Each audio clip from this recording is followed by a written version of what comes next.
What's wrong with you? Oh, how was your day, Damien? My day, Tanya? My day was amazing. Thanks for asking. I got another fucking no from a job today. Actually, 2 jobs.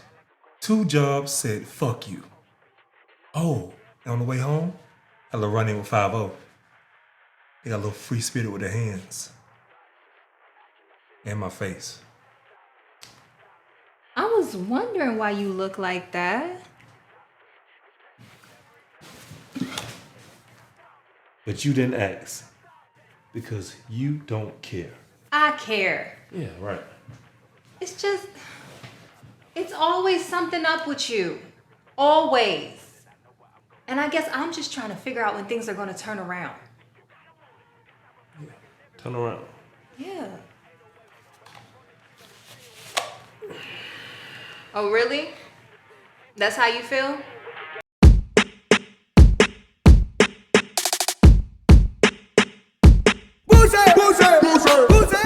What is going on, beautiful people? It's your boy here, Wesley, from A Connection TV here on YouTube, the one place on the World Wide Web where we actually adopt similar connections despite our differences. And welcome to my channel. If this is your first time seeing me, definitely follow me on my social medias, Instagram and Twitter at A Connection TV. Now, I'm a reviewer, not a reporter. I'm here to give my opinion on Swarm, as you read the title. I've been covering the series so far, for the most part. This is episode 3. That's my 3rd video. I'm gonna try to see if I can do a review per episode, but it might not go there. I don't know. I was on a high after episode 1. Then I was coming down watching episode 2. Then I went back up on a high because she left those bras in the house. And now I'm kind of like coasting. I'm trying to figure out what is the point of this show. This could have been a miniseries because if every episode, spoiler alert, I'm reviewing the episode. Because if every episode she's going to be, killing people that just, for whatever reason, have something bad to say about Naija, then I need an ending to this. What is the ending? And there's like 4 more episodes of this. I don't know if I'm going to do every episode because episode 3 was just weird. Episode 3 is weird now. Like, I still don't know what's wrong with Dre. Is she just a fanatic? I don't know. Like, does she have a condition? I need to know that. Let's get into that part of her life because I don't know. And then I guess she obviously is cuckoo for Cocoa Puffs because she's receiving messages from Marissa and Marissa's gone. So I don't know, but like, I want her to be diagnosed with something because the girl walks slow, she thinks slow, she acts slow, she's slow. And I'm trying to figure out what's wrong with her. Or what's her diagnosis? Like, she's not normal. I don't understand. This girl is playing this role though. She is playing this role. What her name? What her name? Something Fishback. So what's her name? What the child name? Christina Fishback. I think that's her name. That's the child name. Child. Don't get me to lying. Stuff don't stay in my brain. Like Dominique Fishback. Okay. Well, the title of episode 3 is called Taste because she's taking a bite out of crime, literally. And we get this guy named Dathan who's walking in his nice house. Mind you, they're in Seattle now. I don't know how this girl is able to travel from place to place to place to place to place. And this December 2017. Whatever happened to the strippers that she left in the thing, we don't know. It would have been nice if it was something like on the newspaper or something so we could get a closure of the last episode. But there's no closure of the last episode. She just left those girls. She's in a different town. I believe it's a different town. I don't know, but it's December now. It went from August, September, October, November, December. 4 months done passed. And she's still killing people that got something to say about Naija. It's a bit perplexed for me, bit perplexing now. But Dathan walks in his house and he hears something upstairs. And this is a very nice house, by the way. He go looking around searching for what he heard. He realized that the door is still locked. So he like, how did somebody get in my house? Or what did somebody in my house? Or whatever the case may be. He looking around. And the way that the cinematography is, I'm understanding that she clearly is behind the door. And he goes into the closet, turns on the lights, and she's revealed to be behind the door. And so she comes out and hits his knee with a sledgehammer, and now he limping walking because he can't walk no more. His leg is messed up. So she asking him, what's your favorite artist? She likes to ask this question. And he says, Lil Gibble. Now, who the hell is a Lil Gibble? Mind you, this show is talking about the music today. Like, all of these artists and what fans do for the music today, like for these artists today. And it's just, the show is just mocking today's urban music, right? That's just how I feel about it. And clearly, they're talking about the Beehive, duh. They're talking about Beyonce, duh. And they're talking about how fanatic these fans can be, duh. But like, it is just, and like I said, every time, every letterhead that comes on, whoever you think this is depicting, it's intentional. And this is not fictional. This is how y'all act. They done put the elevator scene with Beyonce, Solange, and Jay-Z and the thing. Got the elevator thing up. And so this woman, Alice Dudley, who's talking about, you know, Naja or whatever, and now Dre want to go kill Alice Dudley after she done killed Dayton because Lil Gibble is his favorite artist, and he was talking trash about Naja on Twitter. And every time she approaches these people, they don't know what she's talking about. And then she shows them the receipts, because we got the receipts, and Twitter is the receipts. And the dude is like, what? You talking about Twitter? And then she just kill him. She goes shopping in his pantry and getting all the snacks. And I'm like, okay. Dre is watching Marissa talk like, oh, if somebody doesn't get Naja, we're gonna shoot him. Or no, she said, if we catch another person wearing a leotard and try to mock Naja, we're gonna shoot him. And I'm like, okay, was Chloe's character that crazy or no? But then she had to have been. Because in my mind, can Dre not keep friends now? Is she not willing to make friends? Because Halsey seemed like she could have been a potential friend. But like, this girl is just killing everybody left and right. And I'm like, she was about to be as bold as possible. Okay, I'm going ahead of myself. Okay. So she tracks Alice Dudley down, okay, and they go to a fitness club. And, you know, she's not able to get in the club because she doesn't have an app or access to the club or whatever. So the woman at the front desk is checking her, like confronting her, and this white man walks up thinking that Dre is another black woman that he knows because all black people look alike. And, you know, obviously Dre plays into it, but then the dude is like, is she being racist? Is she giving you a hard time?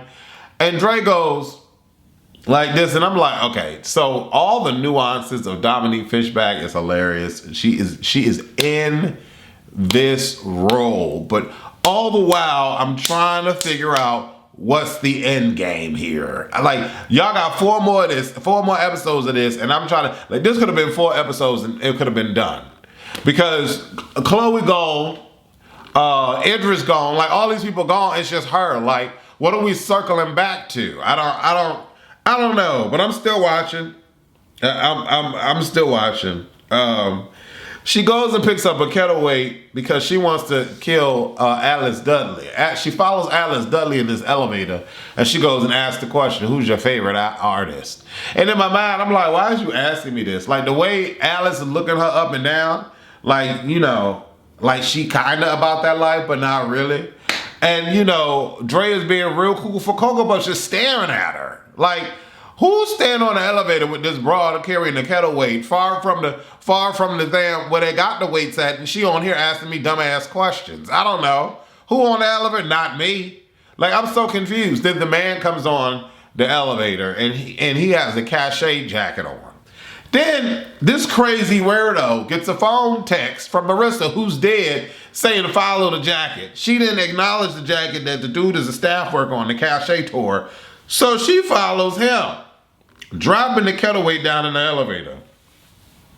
We get to the man's apartment, or whatever the case may be, and she's sitting in plain daylight, looking at this man's window, like, hi. And I don't understand how the man don't see her and this weirdness of it all. She get to the window. The window's easy to open up. I don't know why we walk around here like leaving our windows open and stuff. Who do that? Apparently they do on the show Swarm on Amazon Prime. This black man leaving his window open and got a porcupine for a pet. I don't understand it. What? A porcupine how do you pet him? You can't even pet him. What is the point? Pun intended.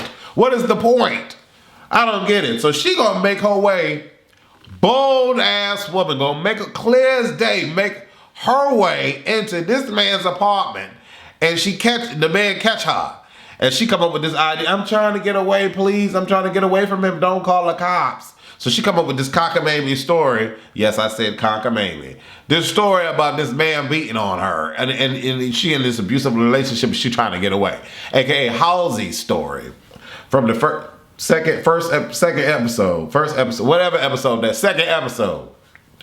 So they start talking and stuff. And for whatever reason, these men are finding something in her that's alluring. And I'm trying to figure out what it is.